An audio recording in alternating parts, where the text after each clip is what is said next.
Vincent Duclerc, bonjour. Bonjour. Vous êtes donc le responsable du rapport qui porte votre nom sur le génocide des Tutsis au Rwanda. Donc un rapport qui a été rédigé par 13 historiens. Aujourd'hui, Emmanuel Macron est au Rwanda où il vient de prononcer un discours qui était très attendu au génocide. Donc, il était au mémorial du génocide des Tutsis à Kigali. Là, on le voit sur ces images. Donc, je vous disais, c'était un discours qui était très attendu. Vous l'avez écouté attentivement. Que pensez-vous de ce qu'a dit le président de la République? Il y a un mot peut-être qui était attendu et qui n'a pas été prononcé, c'est le mot d'excuse. Est-ce que ce terme était indispensable?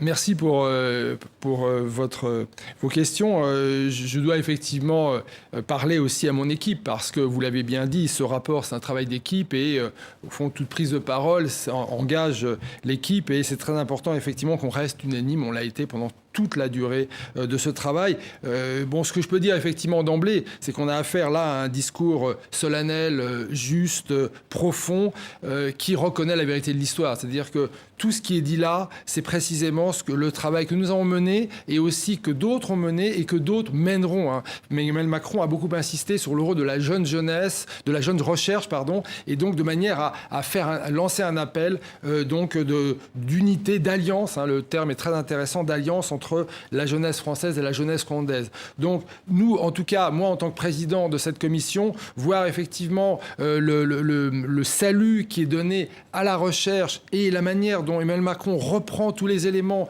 Vous dites qu'il y a 4 points qu'il faut retenir. 4 points. En fait, d'abord, il dit bien nous avons abandonné les victimes Tutsis, nous n'avons pas effectivement tenu compte des alertes, nous n'avons pas tenu compte des conséquences aussi de cet abandon. Il parle de 27 années de souffrance. Donc là, c'est des éléments qui sont attestés par les historiens. Par ailleurs, il souligne bien, je veux dire, que la jeunesse des deux pays doit s'unir pour construire le monde de demain. C'est le deuxième point. Le troisième point, c'est effectivement cet appel, comme j'insiste, donc à continuer la recherche. Et enfin, et là, je crois que c'est des mots très forts, c'est cette pensée qu'il a pour les victimes privées d'avenir. Et donc là, on voit comment est-ce que, finalement, la fin de son discours revient au début, c'est-à-dire nous les avons abandonnés. Donc il y a effectivement une reconnaissance de vérité qui est tout à fait exceptionnelle. Et bon, le choix des excuses ou ne pas d'excuses, c'est effectivement sa décision. Ce qu'il faut souligner relativement au travail d'Emmanuel Macron, c'est que dès son élection, il a choisi de s'investir sur ce dossier et de faire en sorte que la France et le Rwanda, ouvrent une ère nouvelle, de rapprochement et d'amitié. Il a réussi, il a fait advenir ce jour historique et il faut s'en féliciter. Alors donc vous dites construire l'avenir. Sur quelle base vont-ils construire l'avenir aujourd'hui ? Ça fait partie des discussions que Emmanuel Macron aura et a en ce moment avec le président Kagame, avec le gouvernement rwandais. En tout cas, ça passe par le retour d'un ambassadeur ? Certainement. Là, je ne peux pas me prononcer. Moi, je suis chercheur, donc je ne peux pas me prononcer au nom d'Emmanuel Macron. Ce que je vois très clairement, c'est qu'il y a eu, un renforcement du travail des chercheurs de part et d'autre, des deux continents.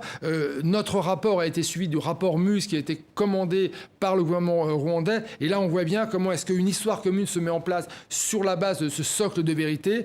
Avec mon équipe, nous serons à la fin du mois de juin au Rwanda pour précisément rencontrer les chercheurs, rencontrer les archivistes, concrétiser cette nouvelle ère de rapprochement qui est aussi un rapprochement intellectuel, scientifique. Et ça, je crois que c'est essentiel parce qu'on ne peut rien construire sans cette vérité. Donc, on a bien compris, le travail mémoriel était vraiment la première étape. Alors, venons-y, puisque vous êtes effectivement chercheur. Ce qui apparaît quand même dans ce rapport, c'est le rôle central de François Mitterrand. Alors, c'est le rôle du président de la République, avec aussi, c'est vrai, une partie plus personnelle, puisque François Mitterrand, pour des raisons, qui lui appartiennent, c'était lié d'amitié ou d'affection, en fait, pour le président Juvénal Habyarimana.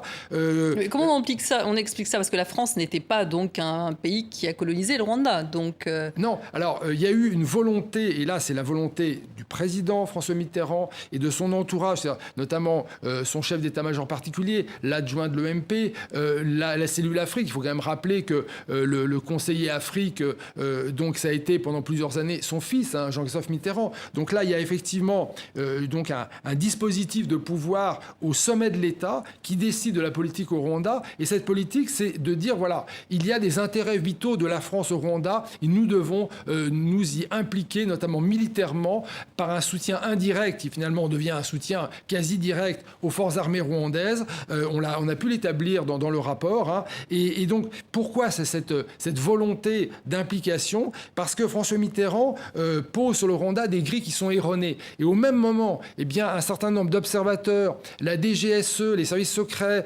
des officiers sur le terrain, des diplomates disent, en fait, les grilles de lecture du Rwanda sont erronées. C'était pas une guerre ethniciste. Voilà, en fait. il n'y avait pas effectivement, je veux dire, de massacre interethnique parce qu'il y avait, depuis l'indépendance, eh bien, une persécution systématique des Tutsis. Donc, c'est pas une sorte d'équivalence de massacre. Hein. Il n'y a pas aussi de menace, je veux dire, d'intervention ou d'influence américaine dans la région, car précisément les États-Unis se désengagent en fait de l'Afrique. Donc, c'était effectivement ce qui devait motiver l'action de la France voulue par François Mitterrand. Et donc, ces grilles, elles sont erronées. L'idée aussi que parce que Habyarimana est Hutu, eh bien, 85% de la population se retrouve dans son régime, c'est une conception, je veux dire, aberrante hein, de la démocratie que condamne. Au même moment, nous n'avons pas fait d'anachronisme. Hein, nous avons, je veux dire, étudié les archives dans leur contexte. Et effectivement, ce qui ressort, c'est que la France n'avait pas d'intérêts vitaux au Rwanda et que ça a été une politique personnelle, une politique de la présidence de la République qui a été menée là et qui a quand même tordu le bras, je veux dire, aux institutions régulières, l'état-major des armées, le ministre de la Défense, Pierre Joxe a protesté, par exemple, oui. Vous voyez, la manière dont l'État... Voilà. Qui, lui, parle de cécité volontaire de la part de François Mitterrand. Donc, il y avait toute une série d'alertes qui n'ont pas été prises en compte. Et ça, c'est très important. Je crois qu'un État démocratique doit s'appuyer sur la connaissance. Et ce qu'on vient de voir avec, je veux dire, donc ce travail voulu par Emmanuel Macron, c'est de disposer là précisément pour sa venue à Kigali d'un travail historique sur lequel il peut s'appuyer. Et c'est très important. Merci beaucoup Vincent Duclercq pour cet éclairage sur le voyage d'Emmanuel Macron au Rwanda. Merci.